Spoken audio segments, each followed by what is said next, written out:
తెలంగాణ మంత్రి పొన్నం ప్రభాకర్పై ఎమ్మెల్యే మాధవరం కృష్ణారావు అసంతృప్తి వ్యక్తం చేశారు. కోగిట్పల్లిలో బోనాల పండుగను పురస్కరించుకుని చెక్కుల పంపిణీ కార్యక్రమంలో ప్రోటోకాల్ పాటించకపోవడంపై మండిపడ్డారు.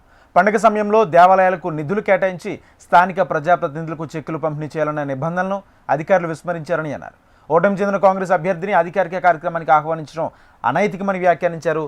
తొలిసారిగా బోనాలకు నిధులు కేటాయించి దేవాలయాలను ముస్తాబు చేసిన ఘనత బీఆర్ఎస్ ప్రభుత్వానికి దక్కుతుందన్నారు.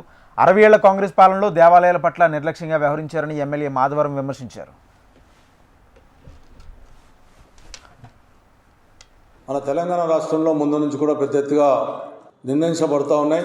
అదొక మన తెలంగాణ రాష్ట్ర ప్రజలు కూడా ఆ పూజల వలన ఎంతో మంచి జరుగుతుందని ఆ రోజు అప్పటి నుంచి ఇప్పటి వరకు కూడా తెలంగాణ ప్రజలకు ఆషాఢ మాసం వచ్చిందంటే పోచమ్మ కానీ మంకాళి కానీ అదేవిధంగా చిత్తారమ్మ తల్లులు కానీ కొన్ని తల్లుల పేర్ల మీద పెద్ద ఎత్తుగా ఆషాఢ మాసంలో మనం పూజ కార్యక్రమం నిర్వహిస్తాం.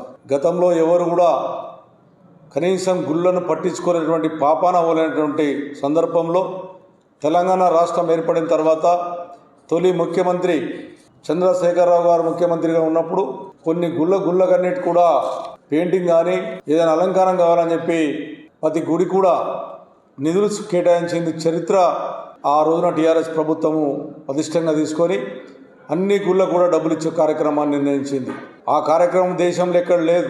కాంగ్రెస్ పార్టీ పరిపాలించిన 60 సంవత్సరాలు ఎన్నడూ కూడా గుళ్ళను పట్టించుకున్న పాపాన పోలేదు. ఆ పాపాన పోలేకుండా ఆ గుళ్ళను ప్రతిష్టంగా చేసి లక్ష్మీ నరసింహస్వామి కానీ ఎన్నో గుళ్ళను డెవలప్ చేసి కోట్లు పెట్టి డెవలప్ చేసేటువంటి చరిత్ర కేసీఆర్ గారికి దక్కింది.